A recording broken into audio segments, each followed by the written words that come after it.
ഇടുക്കി തൊടുപുഴയിൽ പട്ടയത്തിനായി സമരം ചെയ്ത അമ്മിണിയമ്മയ്ക്ക് ഒടുവിൽ നീതി. അമ്മിണിയമ്മയ്ക്ക് പട്ടയത്തിന് അർഹതയുണ്ടെന്ന് കാട്ടി തൊടുപുഴ തഹസിൽദാർ ജില്ലാ കലക്ടർക്ക് റിപ്പോർട്ട് നൽകി.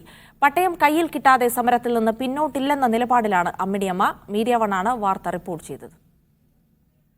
തൊടുപുഴ കുറിച്ചിപ്പാടത്തെ 10 സെന്റ് കൈവശ ഭൂമിക്ക് പട്ടയം നൽകണമെന്നാവശ്യപ്പെട്ടാണ് 75-കാരിയായ അമ്മിണിയമ്മയുടെ പ്രതിഷേധം. 4 പതിറ്റാണ്ടായുള്ള കൈവശ ഭൂമിയായതിനാൽ പട്ടയത്തിന് അർഹതയുണ്ടെന്നാണ് തഹസിൽദാരുടെ റിപ്പോർട്ട്.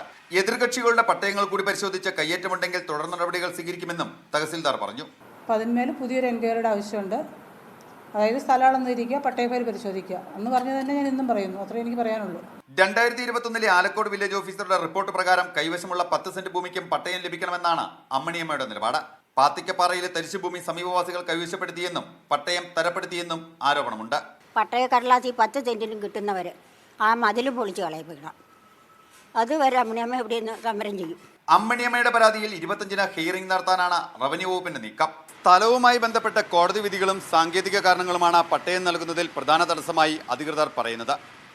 അമ്മിണിയമ്മയ്ക്ക് പട്ടയം നൽകുന്നതിനൊപ്പം തരിശുഭൂമിയിൽ കയ്യേറ്റമുണ്ടെങ്കിൽ അക്കാര്യത്തിലും തുടർ നടപടികൾ ഉണ്ടാകണം.